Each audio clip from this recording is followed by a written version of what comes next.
আজ আমি আপনাদের বলব সেই কিয়ামতের গল্প, যা মসজিদে কম পড়ানো হয়। পৃথিবী হঠাৎ কেঁপে উঠবে, পাহাড় মাটি হয়ে যাবে, সমুদ্র উত্তাল হয়ে উপচে পড়বে, মানুষ চিৎকার করবে, ভয়ে দিশাহারা হবে, সাহায্য পাবে না, যারা সৎ কাজ করেছে তারা শান্তি পাবে। কিয়ামতের দিন মানুষের হৃদয় খুলে যাবে, প্রতিটি গোপন কাজ প্রকাশ পাবে, যারা অন্যকে ঠকিয়েছে তাদের আর কোনো আড়াল থাকবে না। ছোট থেকে বড় সব কাজের হিসাব হবে, সূর্য পশ্চিমের দিকে ঘুরে যাবে, চাঁদ মিলিয়ে যাবে, আকাশ অন্ধকারে ঢেকে যাবে, জান্নাত এবং নরক স্পষ্ট হয়ে উঠবে। যারা ভুল করেছে তারা শেষবার আফসোস করবে, কিন্তু আর কোনো সময় থাকবে না।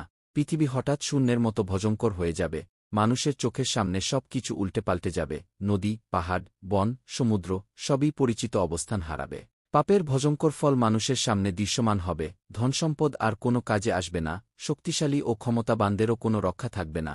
কিয়ামতের এই দৃশ্য আমাদের শেখায় যে জীবনের প্রতিটি মুহূর্তই মূল্যবান, তাই নৈতিকতা, সাদকাহ, দোয়া, নামাজ, সৎ কাজ এবং মানুষের সহায়তা এসবই শেষ মুহূর্তে আমাদের রক্ষা করবে। মসজিদে যা পড়াই হয় তা যথেষ্ট হলেও বাস্তব জীবনে তা প্রয়োগ করা সবচেয়ে গুরুত্বপূর্ণ। আজ যদি আমরা নিজের কাজ ঠিক না করি, তাহলে কিয়ামতের দিন কোনো প্রস্তুতি থাকবে না। আমাদের হৃদয়, আমাদের কাজ, আমাদের গোপন চিন্তা সবই প্রকাশ পাবে। যা আগে লুকানো ছিল তা আর লুকানো থাকবে না।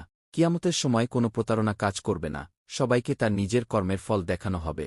এই সত্যটি আমাদের শিক্ষা দেয় যে প্রতিটি মুহূর্তে সতর্ক থাকা প্রয়োজন।